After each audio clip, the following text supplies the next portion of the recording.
Hi friends, जसं की तुम्ही बघू शकता लास्ट पार्टमध्ये आपण कसं बोंबल्याला कट करून त्याचं पाणी काढून घेतलेलं. नसेल बघितलं तर प्लीज त्याला जाऊन एकदा परत बघा. आता त्याच्यानंतरची प्रोसेस मी सांगतो आहे. आमच्याकडे आगळ होतं, 2 चमचे वगैरे असं मी आगळ टाकलेलं आहे त्याला मॅरिनेट करणं मस्तपैकी. त्याच्यानंतर हे जिंजर गार्लिक पेस्ट जी घरीच बनवलेली असते आम्ही, ती त्याच्यात टाकलेली आहे, यानी की ते मस्तपैकी मॅरिनेट होतं. तुम्हाला याच्यानंतर तुम्ही टाकू शकता मीठ. चवीनुसार तुमचे जसा अंदाज असेल तसं तुम्ही मीठ टाका.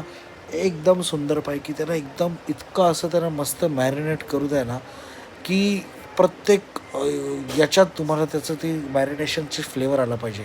आता जसं बघू शकता इथे आम्ही ना लाल तिखट टाकलं आहे, घरचं लाल तिखट. परत परत मी सांगतो तुम्हाला, चवीनुसार मीठ इथे आम्ही टाकलेलं आहे. तर जशी जशी जशी ज्याची चव आपण एक लक्षात ठेवा, आगळ पण टाकलेलं आहे. आगळ थोडंसं आंबट असतं, त्या हिशोबानेच तुम्ही ते मीठ टाका. मी थोडं फ्लेवर एन्हान्स करण्यासाठी इथे हळद देखील टाकतो आहे. हळदीने काय होतं, जो लाल कलर आहे त्याला अजून उभारून येतं.